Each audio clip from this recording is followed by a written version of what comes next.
Before we head to break here at 6, this week marks 10 years since that landmark Supreme Court decision legalizing same-sex marriage. And as lawmakers in some states introduce bills targeting the LGBTQ community, it's reigniting fears for those who fought for equality. 1011's Darsha Dodge sat down with one Lincoln couple sharing their love story and the long road to growing their family. She joins me now live here in the studio with more on what this anniversary means to them. Darsha.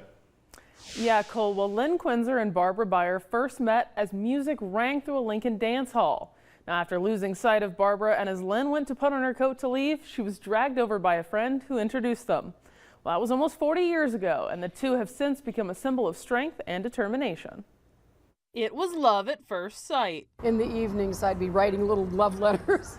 I've never received so much bad poetry in all my life. Lynn Quenzer and Barbara Baier, both now in their late 60s, met at a time when the gay community in Lincoln existed in a bubble. We're not going to be less than anybody. And that's one of the reasons I think I really fell for you, is because you're just so fierce. And so am I, in different ways. It was scary. It was very scary. And you know, we've always been our own people and followed our own courses, and none of it was very conventional.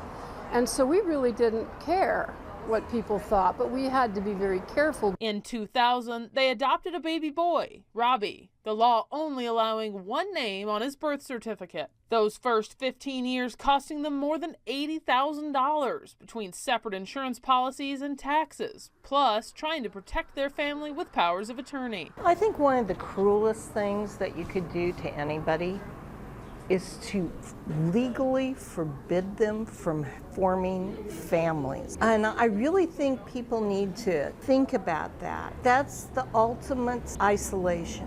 And that shouldn't be a penalty for people simply loving each other. Then came June 26, 2015. Both women were glued to the TV, waiting for a decision from the country's highest court. I went back upstairs and paced around my office and tried to work, and then news came down about an hour later. You never saw two people move any faster in your entire lives. They wasted no time, tying the knot July 4th, with Robbie officially becoming both of theirs, the first same-sex step-parent adoption in Nebraska. But now, a decade later, fear of having to again fight for equality is back. If we're not going to honor marriage, if we're not going to honor the rule of law, and rip us apart, that all can come back.